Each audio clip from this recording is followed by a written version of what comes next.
Então, gente, nós estamos aqui, né? Eu sou a Aline, do Instituto Cultural Abra Palavra, do Pontão Abra Palavra, da Escola Livre Helena, Escola Livre de Estudos da Narração Artística. E a gente está aqui nesse equipamento cultural no Movicel, junto com o Fabiano Piuba, querido.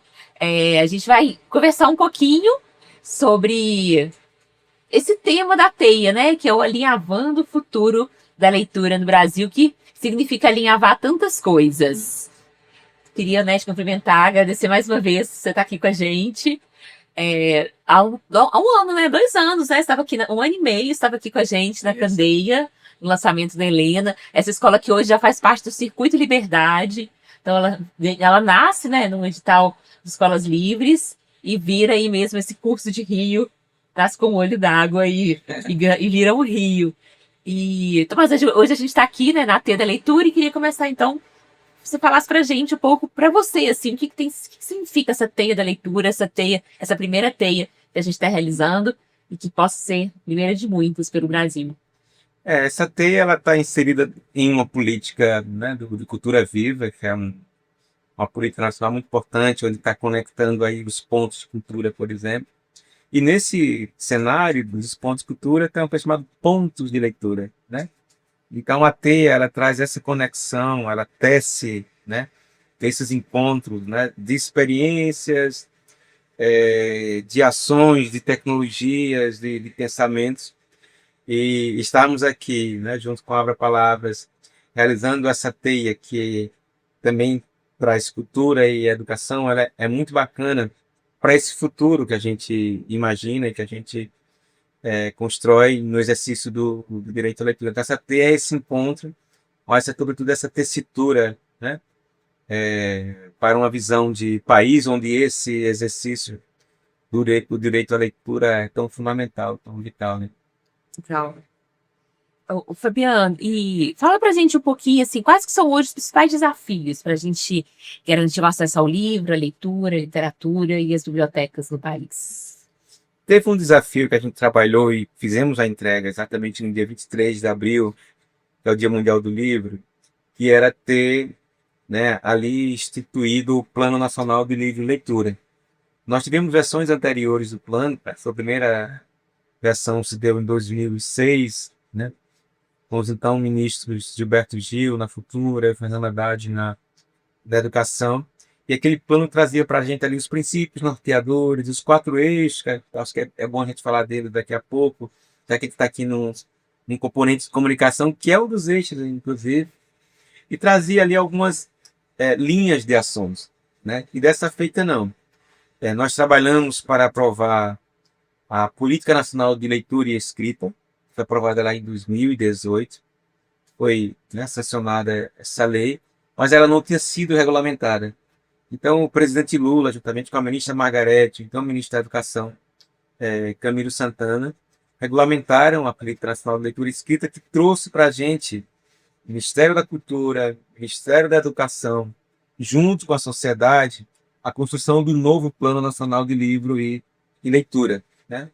Que, por sua vez, diferente da versão anterior, estabeleceu agora objetivos com metas e ações para os próximos 10 anos, nos eixos da democratização do acesso ao livro, no eixo da promoção da leitura e formação de mediadores, no eixo da institucionalidade da comunicação, né, da importância que é o elemento simbólico, né, do livro no imaginário social da sociedade brasileira, e o eixo do desenvolvimento da economia do livro, onde está incorporado em todos os elos, né, da cadeia criativa, produtiva do livro. Então, os desafios, na verdade, são esses, que vai desde, por exemplo, reabertura das bibliotecas públicas.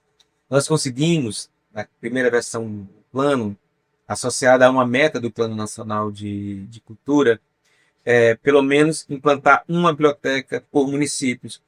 Naquela ocasião, a gente identificou em torno de 1.500 municípios sem bibliotecas, e entre 2008, né, e 2010, e depois, em 2014, a gente conseguiu zerar esse déficit de bibliotecas. E se naquela meta antes era implantar, agora é de reabrir essas bibliotecas, né, compreendendo que são ambientes importantes para a democratização do acesso ao livro, seja bibliotecas públicas, comunitárias e o escolar. Mas, para além disso, eu acho que o grande desafio Aline, é o da formação de leitores. Programa de mediação de leitura para que a gente possa estar criando ambientes favoráveis para a leitura, seja dentro das casas, seja nas escolas, bibliotecas públicas. Foi nesse sentido, por exemplo, que o presidente Lula, né, estabeleceu ali uma ação muito importante que está associada ao plano também, que é que todo o conjunto habitacional do Minha Casa Minha Vida tem uma biblioteca ali comunitária, como esse lugar em que nós estamos, Uhum. que é um Movicel que tem a sua biblioteca no seu ambiente. Então, assim, o desafio é democratizar o acesso, ampliar o acesso ao livro, mas também, sobretudo, desenvolver ações em parcerias com as secretarias estaduais e municipais, tanto da educação e de cultura, para investimento nesse campo. E hoje nós temos a Política Nacional do Blanc, olhando na perspectiva do Ministério da Cultura, que possibilita isso. São 3 bi ano, né, para os estados e municípios, e a gente vem num trabalho de articulação, mobilização, para que os estados e municípios também investam no nosso setor. Não. Aqui em Belo Horizonte, a gente tem o conjunto IAPI, que foi o primeiro conjunto habitacional feito no estilo russo. E tinha uma biblioteca lá. Aí a Bárbara, que trabalha aqui com a gente, ela fala que ela começa a ler nessa biblioteca. Ela passou a infância inteira dela indo nessa biblioteca. Então, eu acho quando volta, né, esse Minha Casa Minha Vida, mostra essa importância desse ler em família, né? De ler no território, Isso. né? De sair desse espaço. Muito legal. Criar um ambiente favorável para a É, leitura dentro da casa, no seio da família, né? sim, sim. E a gente tem esse tema hoje, né, da TEIA, que é alinhavando o futuro da leitura. Queria que você falasse um pouquinho o que você acha que a gente precisa para alinhavar e fortalecer o futuro da leitura no Brasil e falar um pouquinho sobre esse conceito que a gente tem conversado, que é de comunidades leitoras. Sim. Alinhavar o futuro, né, a partir da leitura é pensar, né, eu acho que uma articulação entre as políticas de educação e de cultura, porque a gente tem uma dimensão, digamos, educacional, né, da leitura, que passa pela alfabetização, que passa, inclusive, né, pelo desenvolvimento das capacidades e competências, a gente puder dizer assim, da leitura e da escrita, né? Tem a ver com os indicadores, né, da educação básica do país. Uma leitura até mesmo funcional e instrumental, que uma época eu brigava muito com isso, né? E complementar essa dimensão educacional da leitura a dimensão cultural. Então, assim, eu acho que passa muito nesse alinhavar, nesse verbo, a gente dá ênfase e relevo a essa dimensão cultural da leitura, porque ela cria, como o próprio Paulo Freire também nos estabelece, leituras de mundo, né? Então, ali, da possibilidade de ampliação, né, das capacidades e competências críticas e criativas, né, de ser e de estar no mundo a partir de uma leitura mais subjetiva, de uma leitura mais crítica e literária, e nesse campo a literatura ela é fundamental. Eu acho que ela é talvez o elemento mais, digamos assim, elementar, né, e ao mesmo tempo tão substancial para a formação da leitura, né, de leitores, e compreendendo a literatura e a sua relação com as outras artes também. A gente não lê só o livro ou só a palavra escrita, né? A minha alfabetização, a minha formação como leitor passou muito pela oralidade. As histórias que minha avó, meu pai contavam, né? Pela música também, de como isso foi me levando para a literatura. Então, eu acho que alinhavar também trazer essa percepção da ampliação do conceito de leitura, né? E ao mesmo tempo de comunidades leitoras. Se o retrato da leitura no Brasil diz que há uma redução de leitores, né? São mais não leitores do que leitores no país, por outro lado, tem ampliado, né, as comunidades leitoras. E ao mesmo tempo, como essa pesquisa também pode ampliar esse conceito do que é leitura, do que é leitor. E as comunidades leitoras, elas são fundamentais, e a gente tem inclusive pesquisas recentes da CBL que mostram, por exemplo, que houve um aumento de 3 milhões a mais, né, compras de livros, e que essa compra ela está ali de uma maneira muito expressiva nesse número, nesse dado, em mulheres negras e nordestinas.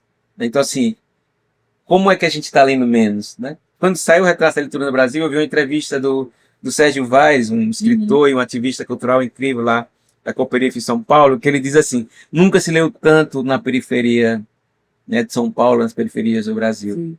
Então eu acho que alinhavar também tem um alinhamento. Qual é o verbo de alinhavar? Não, alinhavar é o verbo. Alinhavanho. Eu alinhavanho? Vamos inventar uma palavra. Alinhavando. Alinhavando, né? Alinhavamos, né? Isso. Eu alinhavinho? É. Eu alinhavinhas? Eu alinhava, tu alinhavas. É linhas. Sim. Então a gente volta para a teia, né? Ele está Que essa ideia descendo, mesmo, sim. está ampliando essa ideia de Sim. conceito da leitura e de leitor, mas tendo como base o livro, né? E a formação, né, da leitura nesse sentido da alfabetização, no seu sentido mais abrangente, ela é vital ainda em nosso país. Presente para você da Oh, coisa teia, para boa. você tomar o seu cafezinho. Aqui, ó. Teia da leitura. Alinhavar esse futuro tomando um cafezinho. Vai ser o café da manhã agora, É. lá em casa. Tá lindo. Viva a teia da leitura. Exercício do direito à leitura como esse direito de cidadania e como prática de liberdade, como nos ensinou Paulo Freire. Maravilha. Obrigada. Eu Valeu. que agradeço, viu?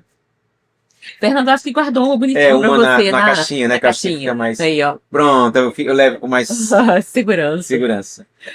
Alinhavar o futuro é pensar coletivamente, né? E aqui no Vá Pra Palavra a gente faz tudo muito de forma circular, de forma onde todo mundo confia em todo mundo e ali a gente vai construindo juntos, juntas, uma teia mesmo, né? Eu acho que a Vá Pra Palavra é um trabalho de comunidade, de teia, de construção. E sempre falo, né? Eu falei hoje mais cedo também, que acho que a relação que o Abra Palavra também construiu com a Cefli, assim que o Ministério da Cultura foi reconstruído, nos primeiros meses, assim, a gente foi lá em Brasília, a gente bateu e falou, vamos contar para esse povo o que a gente está fazendo aqui, vamos contar o que está sendo feito, tecido nessas Minas Gerais, e acho que desde então a gente foi construindo um caminho muito bonito. A teia, acho que ela é uma celebração também desse encontro, e a gente vai estar aqui nesse Move Céu, que veio de Santa Fé de Minas, uma cidade aí pertinho do Rio São Francisco, dessas Minas Gerais. A gente abriu a teia com uma apresentação do Grupo Caçoar, que é de Piaçabuçu, onde São Francisco deságua no mar. Então a gente vai fazendo esses caminhos também pelos rios. E a gente vai ter outros convidados, outras pessoas que vão compartilhar com a gente um pouquinho sobre essa teia e sobre como alinhavar o futuro pela leitura, pela escrita e pelas oralituras também. Obrigada.